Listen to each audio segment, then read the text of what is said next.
آج ایک قطرہ بھی کافی ہوگا، اج ساہ بھی نہیں کھلے راہ بھی نہیں، انج ٹوک انوکھڑے ٹوکدے نہیں، ٹر پویں تے فاصلے مک جاندے، گھر بیٹھے پینڈے مکدے نہیں۔ آج قدم قدم چلیں گے، ماضی کے گناہ تو ایک آنسو سے دھوئے جا سکتے ہیں نا۔ وہ ایک فقیر تھا، بازار میں کھڑا رو رہا تھا، تو کسی نے روک کے کہا بابا کیا ماجرا ہے، کسی نے مارا ہے، کیوں رو رہے ہو؟ اس نے کہا نہیں کوئی ایسی بات نہیں، ان لوگوں کے رویے نے رلا دیا۔ کہا کیا مطلب؟ کہا بازار سے گزر رہا تھا، ان لوگوں کو دنیا میں کھوئے ہوئے دیکھا تو میرے دل میں ترس جاگا، تو میرا خیال یہ ہوا کہ ان بندوں کی رب کی صلح نہ کروا دوں۔ تو میں نے پھر اس سے بات کی، تو آواز آئی ٹھیک ہے لے آ ان کو میری چوکھٹ پہ، ایک آنسو سے سارے گناہ معاف کر دوں گا۔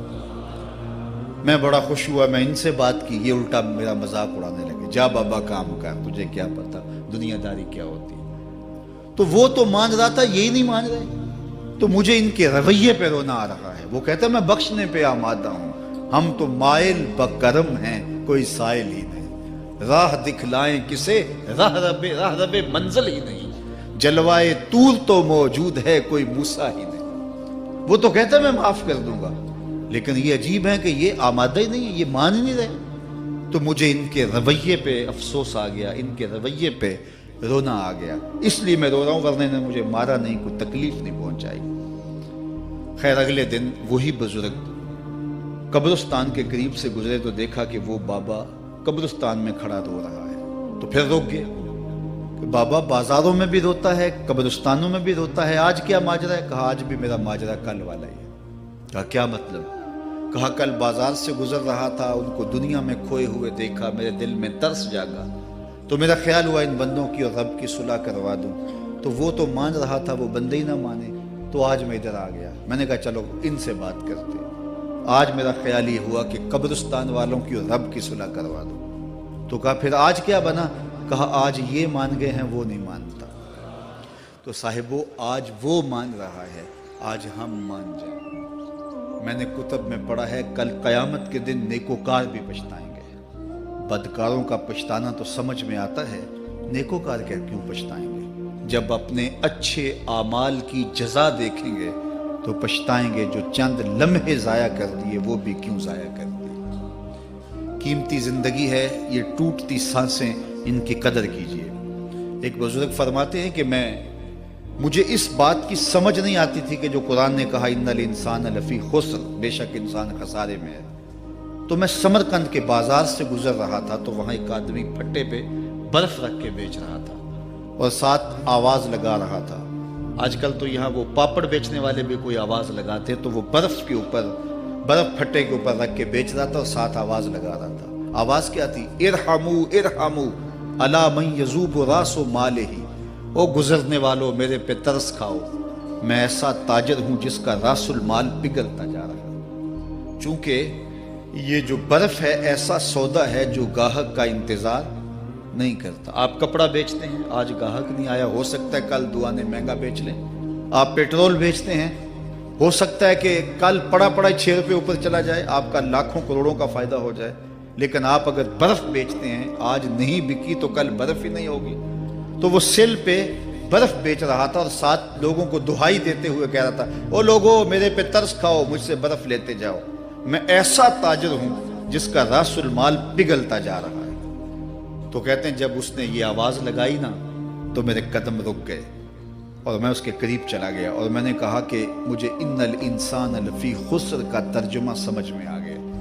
جس طرح تیری برف پگھلتی جا رہی ہے، میری زندگی پگھلتی جا رہی ہے، اور اگر تو اب برف وقت پہ بیچ لے، ان پگھلتی برف کو تو درہم کے بدلے، دینار کے بدلے، پارچہ جات کے بدلے، جنس کے بدلے فروخت کر لے تو فائدہ ہو جائے گا، 4 آنے تیرے ہاتھ لگ جائیں گے۔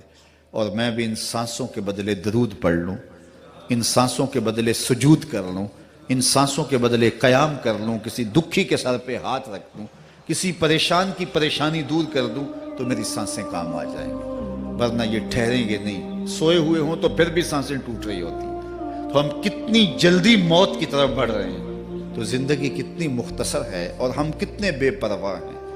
آنکھیں اس وقت کھلتی ہیں جب آنکھیں بند ہوتی ہیں، لیکن کیا فائدہ اس وقت کا؟ آج کا پچھتاوا کل کی بہتری کی ضمانت ہے، اور آج کے پچھتاوے سے کل کی زندگی کی خوبصورتی نصیب ہو سکتی ہے۔ اس لیے یہ ڈھلتا ہوا سورج، یہ دیکھیں ابھی جب داخل ہوئے تھے تو سورج ابھی سر پہ تھا، لیکن اب سورج درد غروب سے زرد ہو چکا ہوگا اور چند لمحوں کے بعد وہ نگاہوں سے اوجھل ہوگا۔ میاں صاحب بھی بولے کہ زندگی تیری جو ہے ڈوبتے سورج کی طرح ہے، ڈیگرتے دن گیا محمد اوڑک نو ڈوب جانا۔ تو یہ میں اور آپ لمحہ لمحہ موت کے قریب ہو رہے ہیں۔ اس سے قبل کہ وہ وقت آئے کوئی حجت باقی نہ رہے، مجھے اپنی زندگی کو، آپ کو اپنی زندگی کو اللہ اور اس کے رسول کی چوکھٹ پہ حاضر کر دینا ہے۔ ہمارے میزبان محترم نے کہا والدہ ماجدہ کی بابت، تو آج ان کے اصالِ ثواب کے لیے میں اور آپ جمع ہیں۔ ایک وقت ہمارے اوپر بھی آنے والا ہے کہ لوگ ہمارے لیے جمع ہو رہے ہوں گے۔ یہ وقت تو آنے والا ہے، اس کے تو چھٹکارا نہیں ہے، اس سے تو خلاصی نہیں ہے، کوئی بھاگ سکتا نہیں ہے، موت سے تو فرار نہیں ہے۔ تو آج وہ نہیں ہیں، لیکن ان کا سعادت مند بیٹا ان کی یادوں کے چراغ کو روشن کیے ہوئے ہے۔ ورنہ میں ایسے بیٹے بھی دیکھے ہیں جنہوں نے اپنی سکی ماں کا جنازہ نہیں پڑھا۔ آپ کہیں گے کوئی ایسا بد نصیب بھی ہو سکتا ہے، جنازگاہ میں گیا ہے لیکن وہاں جا کے کھڑا رہا ہے، جنازہ نہیں پڑھا۔ آپ کہیں گے کہ ایسا بد نصیب، میں نے کہا ایسے بد نصیب آپ نے بھی دیکھے ہوں گے۔ یہ کون سے بد نصیب ہیں؟ یہ وہ بد نصیب ہیں جنہیں جنازہ آتا نہیں، ساری زندگی لوگوں سے فراڈ کرتے ہیں، اور جب اپنی ماں مر جاتی ہے، اپنا باپ فوت ہو جاتا ہے، تو یہ فراڈ پھر وہ اپنی ماں سے بھی کرتے ہیں، اپنے باپ سے بھی کرتے ہیں۔ مجھے بتاؤ کتنا بد نصیب ہے وہ بیٹا کہ جو اپنی ماں سے، اور وہ بھی مرنے کے بعد فراڈ کر رہا ہے، اور اپنے باپ سے وہ بھی مرنے کے بعد فراڈ کر رہا ہے۔ اور کتنا خوش نصیب بیٹا ہے کہ جو روزانہ اپنی ماں کے لیے دعا کرتا ہے۔ اور میں کہتا ہوں اگر بیٹا نمازی ہوگا، بیٹی نمازی ہوگی، اہتمام سے دعا نہ بھی کرے، دن میں کتنی مرتبہ کہے گے ربنا اغفر لی ولوالدی، اے اللہ مجھے بھی بخش دے، میری ماں کو بھی بخش دے، میرے باپ کو بھی بخش دے۔ اور جب بندے ہاتھ اٹھا کے دعا مانگتے ہیں اللہ خالی ان ربکم حیی کریم یستحیی من عبدہ اذا رفع یدیہ ان یردہما صفرا، تمہارا رب حیا کرنے والا سخی ہے، کریم ہے۔ بندے جب اس کے سامنے ہاتھ اٹھا کے دعا مانگتے ہیں، اللہ فرماتا ہے مجھے شرم آتی ہے ان کے اٹھے ہوئے ہاتھ خالی کیسے موڑ دوں۔ انہوں نے میرے سے مانگا ہے، میں بھی نہیں دوں گا تو کس در پہ جائیں گے۔ میں ایک دیہاتی بات کرنا چاہتا ہوں، اتنے لوگ جتنے آپ یہاں بیٹھے ہیں، اتنے لوگ اٹھ کے کسی دنیا دار کے ڈیرے پہ چلے جائیں اور اس سے کچھ مانگیں اور وہ دے سکتا بھی ہو، تو کیا وہ آپ کو خالی لوٹا دے گا؟ وہ کہے گا ڈیرہ داری کی شان کے خلاف ہے کہ اتنے لوگ دروازے پہ آ گئے اور ان کو خالی موڑ دوں۔ تو جب تم اتنے بڑے ڈیرہ دار ہو اور تمہیں اتنی غیرت ہے کہ اتنے لوگوں کو خالی نہیں موڑتے، تو کریم خالی موڑتے؟ آؤ تو صحیح اس کی چوکھٹ پہ جھولی پھیلاؤ تو صحیح۔ پھر دنیا داروں سے مانگنا ہو تو ان کی زبان میں مانگنا پڑتا ہے۔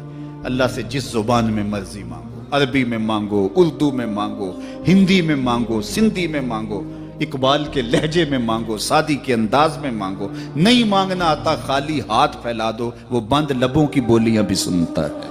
آؤ تو صحیح اس کی چوکھٹ پہ، اپنے ہاتھ پھیلاؤ تو صحیح۔ دنیا داروں سے مانگے تو ناراض ہوتے ہیں، خدا سے نہ مانگو تو ناراض ہوتا ہے۔ اللہ کل ما یابو بکم ربی لولا دعاؤکم، آؤ نا اس کی چوکھٹ پہ، دستے طلب دراز کرو۔ دنیا داروں سے مانگنے کے لیے وقت چاہیے۔ اس وقت تو صاحب سوئے ہوں گے، اس وقت تو ناشتہ کر رہے ہوں گے، اس وقت تو بیوی بچوں کے ساتھ مشغول ہوں گے، لیکن اللہ سے جب بھی مانگو، پچھلے پہر کنڈی کھڑکاؤ در رحمت کھلا پاؤ گے۔ دن کو مانگو، رات کو مانگو، مانگو تو صحیح، وہ تو اتنا کریم ہے۔ اچھا بت کو سامنے کھڑا کیا ہے اور زلیخا ہاتھ جوڑے بت کے آگے پکار کرتی ہے، روزانہ سے شام کھڑی ہو جاتی ہے، یا صنمی یا صنمی، اے میرے بت، اے میرے بت، بچھڑا ہوا یوسف ملا دے۔ سحر دم تک پکارتی رہتی، عمر بیت گئی، چہرے پہ جھریاں آ گئیں، بڑھاپا طاری ہو گیا۔ ایک دن رات کا پچھلا پہر ہے، بت کے آگے ہاتھ جوڑے یا صنمی کا وظیفہ پڑھ رہی ہے۔ اچانک نیند کا جھٹکا آ گیا، زباں بل کھا گئی، بولی یا سمادی یا سمادی۔ کہا جبریل جلدی جا، یوسف کے گھوڑے کا رخ موڑ دے۔ یا اللہ تجھے تو نہیں پکار رہی، وہ تو بت کو پکار رہی ہے۔ زباں بل کھا گئی، یا صنمی کی بجائے یا سمادی کے لفظ زبان پہ آ گئے۔ کہا جبریل اتنا عرصہ ہوا بت کو پکارتے ہوئے، اس نے کوئی جواب نہیں دیا، آج جیسے بھی اس کے لبوں پہ میرا نام تو آیا ہے، اگر میں نے بھی جواب نہ دیا میرے اور بت میں فرق کیا ہوا؟ تو آؤ آج کی اس مجلس میں ہم ان کی والدہ کے لیے دعا مانگیں۔ اے عرش کے مالک، ان کی والدہ کو حضور کی ماں کا صدقہ جنت کی بہاریں عطا کر، اور ہم اپنے ماں باپ کے لیے بھی دعائیں مانگے۔ اے اللہ ہمارے ماں باپ کی مغفرت فرما، ماں باپ کی قدر کرو۔ میں نے یہ بھی پڑھا ہے، جو اپنے والدین کے لیے روزانہ دعا مانگتا ہے، والدین زندہ ہوں تب بھی، فوت ہو گئے ہوں تب بھی، روزانہ ماں باپ کے لیے جو شخص دعا مانگتا ہے، ساری زندگی اس کے رزق میں بے برکتی نہیں آ سکتی۔ تو اپنے ماں باپ کو اگر زندہ ہیں تو قدر کرو، فوت ہو گئے ہیں تو ان کے لیے کثرت کے ساتھ دعا کرو۔ یہ گھنا سایہ ہے۔ کبھی آپ نے درخت کو دیکھا ہے کہ ساری دھوپ اپنے پتوں میں جذب کرتا ہے اور نیچے بیٹھنے والوں کو چھاؤں دیتا ہے؟ ماں باپ سارے دکھ اپنے اوپر لیتے ہیں، اپنی اولاد کو آسائش اور راحت پہنچاتے ہیں۔ قدر نعمت زوال نعمت کے بعد ہوتی ہے، جب نعمت پاس ہو تو قدر نہیں ہوتی، جب چھنتی ہے تو پتہ چلتا ہے کہ کتنی بڑی دولت تھی جو چھن گئی۔ میں تو آپ کیا، میری اور آپ کی حیثیت کیا، ماں کی کمی تو آمنہ کے لال نے بھی محسوس کی ہے۔ ایک دن حضور مسجد نبوی میں تشریف لائے، تا حد نظر صحابہ تھے۔ الحاوی للفتاوی میں امام سیوطی نے لکھا ہے، حضور کو دیکھا تو ادب سے کھڑے ہو گئے، بس یہ منظر دیکھنا تھا کہ چشمان اقدس سے آنسو چم چم جاری ہو گئے، اور حضور نے ایک ٹھنڈی آہ بھری اور روتے ہوئے کہا، لو ادرکت والدی او احدہما، کاش آج میرے ماں باپ زندہ ہوتے۔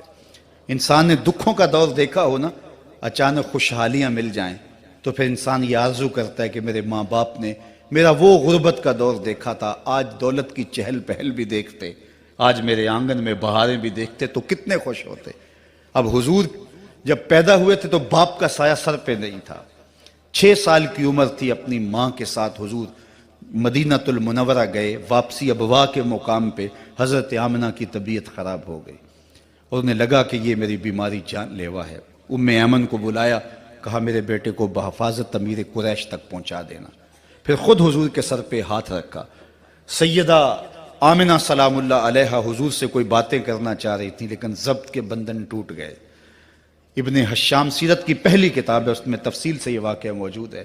جب سر پہ ہاتھ رکھا تو حضرت آمنہ کی آنکھیں چھلکنے لگی اور روتے ہوئے آپ نے چند جملے کہے، کہا بیٹا ہر نئی چیز نے پرانا ہو جانا ہے، ہر باقی نے فنا ہو جانا ہے، میں بھی جا رہی ہوں، وَذِكْرَ باق، لیکن میرا ذکر نہیں مٹے گا، وَوَلَدْتُ طُہْرًا، اس لیے کہ تیرے جیسا پاکیزہ بیٹا چھوڑ کے جا رہی ہوں۔